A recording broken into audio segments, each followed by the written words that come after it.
It's my life. Lazy. It's my life. I got dirty. It's my life. Welcome back to Collect Them All or Die Trying, the spoiler rooms, comic cliff notes. And please, don't forget to like and subscribe to support my channel. And check out the links in the descriptions to find out some more of my spoiler videos. And don't forget to support a veteran-owned comic shop, Coffee and a Comic, to get your hands on some awesome new and back issue comics. And check out that link in the descriptions to Coffee and a Comic to find out how you can save 15% on your next order with my Maniac Slasher code. So go ahead, spoil yourself.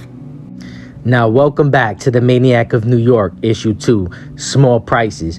We pick up exactly where we left off in issue 1, Heads in the Sand. And Harry decided to make a guest appearance for a photo shoot and public signing at the opening for New York City's first automated train. Only that's not the case for these lucky fans, because on the opening pages of this issue, we get to meet some of Harry's victims firsthand before they meet their maker. Meet It Ying She, on her way to see her parents to tell them she'll never be an artist. And Ayah Wollenberg, going to tell his boyfriend he loved him. Octavia Warren, leaving on her vacation tomorrow, permanently. And Sandeep Kandari, hand-delivering his final mortgage payment, literally. Donald Stroll just found out he's going to college. Lucky him. And Barbara Mueller, she always dreamed of visiting New York. Bucket list complete. This is Oleg fucks. Let's just say he's fucked. And last but not least, Selena Perez had her whole life ahead of her until she took the new automated train to put her on the fast track to the end. And let's not forget, this is their death. Some call him Harry. Harry come to do two things: chop off heads and chew bubblegum. And Harry's all out of bubblegum. And now it looks like Harry will be the last thing these train riders will ever see. And every commuter in this train car thought that this would never happen to them. And that's exactly what they get, and the price they will pay for pretending that life in New York was normal. And on the opposite end of the death train is last issue's Gabriella Acosta, and the only one with any chance of survival. In the last issue, all Acosta felt was the soreness in her feet after a long day's work. But now, all she feels is pure fear. And the only thing driving Miss Acosta is the adrenaline from the fear and the will to survive. And all she needs to do is make it to the next stop. Then we jump to Gail Green and Zelda Pettibone, who are on their way to see Gardner Birnbaum, a supposed author who's made his money and success writing a book about the Maniac of New York. And Gail and Zelda are disgusted with the fact that Birnbaum's success has them going through heavy armor security and metal detectors.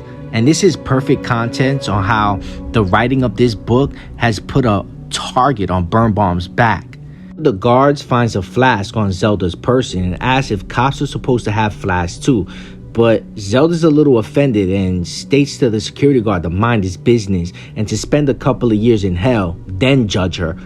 And here we discover a little bit about Birnbaum, who hasn't had much contact with the mayor's office since the release of his book, Bloody New Year, and has been established that Birnbaum has rattled a lot of feathers in the mayor's office, making them look very bad and incompetent. But in reality, it wasn't the book that made them look bad. It was their actions. It's easy to have mixed feelings about Birnbaum because who really likes news reporters or journalists?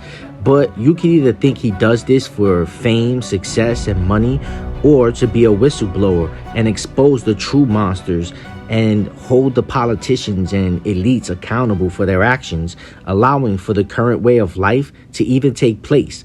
But in my opinion, he takes advantage of the situation, exposing the elites, but still profiting off the chaos. And remember, he's already extended this offer to Zelda.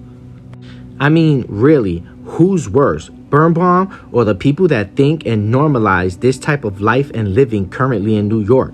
But Green is not there to defend the mayor's office, and besides, she believes the only way of doing things has ended a long time ago. And Zelda, she just wants to cut to the questions. And her first one is, how much does the place he currently resides in cost? And we clearly see here where and how Zelda feels about Birnbaum, and that he's clearly all about the money. And Birnbaum shows a little confidence and arrogance when answering the first question, saying, just too much. And he plays into the role and tells them that keep in mind that he can't tell the future, raise the dead, and that everything he knows is already in his book. And Gail, she's a lot smarter than that, because she believes Birnbaum didn't put everything in his book and that he saved something. He saved something for his second book. And this is when Birnbaum is tagged and tells Green of a possible weakness Harry may have, because scientists can't explain or even know where to start, because Harry is clearly human, but he never seems to sleep or eat, and pain doesn't seem to faze him. But although Harry may seem like an impossible force, the only thing Harry can't shrug off is fire. Now, Birnbaum goes on to prove his theory, stating that they almost got Harry once in an old tenement that went up in smoke, and witnesses say that he was melting and screaming in pain. And Gail, as we know, has been through every report and never saw a report of a tenement on fire. But Birnbaum states that the mayor scratched the report because the thought of them having Harry slip through their hands again wouldn't fly and make them look bad. And Zelda, she states that this is all too good to be true and a big scoop. Why sit on it and not say anything? And Gail was right, because Birnbaum throws up his hands and says he needed to save something for his second book. Okay, that was an asshole dick move on Birnbaum's part, because info like this could have saved lives and possibly stopped Harry once and for all. Gail is upset that Birnbaum would sit on this info and calls him out for being just like the rest. And Birnbaum defends his actions by saying he's just a private citizen and not responsible for anybody, and throws a jab at Gail, saying he's not Little Red Riding Hood trying to stop the big bad wolf. And Gail goes on to ask Birnbaum about the Harry free zone around his neighborhood. And Birnbaum clearly knows, because he said, why the hell do you think I live here and deal with the tourists and loud noises and high prices? It's just a small price you have to pay for the greatest city in the world. And Green and myself know for a fact that Birnbaum won't be mentioning the Harry free safe zone of his neighborhood in his next book. Then Birnbaum says that releasing the info on the Harry-free safe zones would only drive up prices in the safest place in the city, making it 10 times more expensive. And they leave Birnbaum's feeling that it was just a big waste of time. Gina, she gets a call from the mayor's office asking her whereabouts because Harry has made a massive guest appearance and the task force is MIA.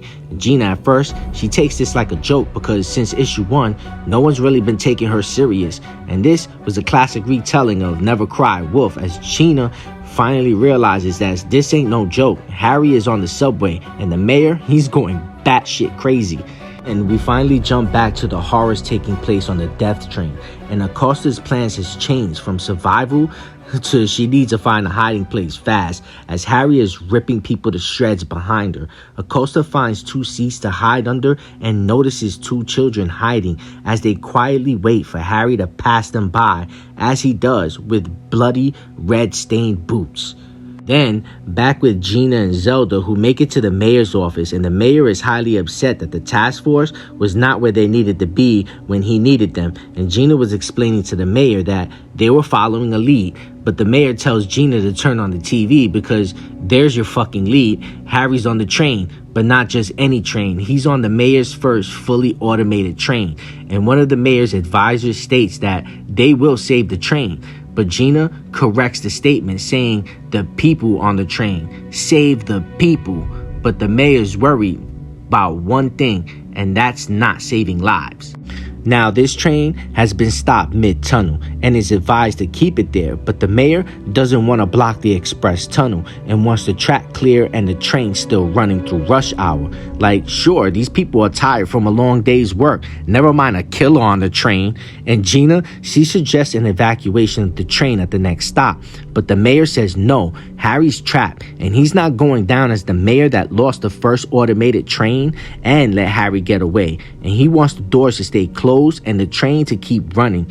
And Zelda, she screams at the mayor about him letting those passengers die, and the mayor feels that it's a small price to pay for a safe city and has Zelda removed from the room. And Gina says, "What's the price? What is the price that you're gonna pay? 100 to 1,000 bodies and lives? Those people on the train?" And the mayor's convinced that everyone on that train is already dead. And honestly, he's not all that wrong. Now, as we jump back to the death train and Acosta, who tries to comfort the two children, but is terrified herself and has a daughter of her own that she wants to get home to, she apologizes to the children for crying and takes their hands to reassure them that it's okay, and asks the girl's name, who states that her name is Lena.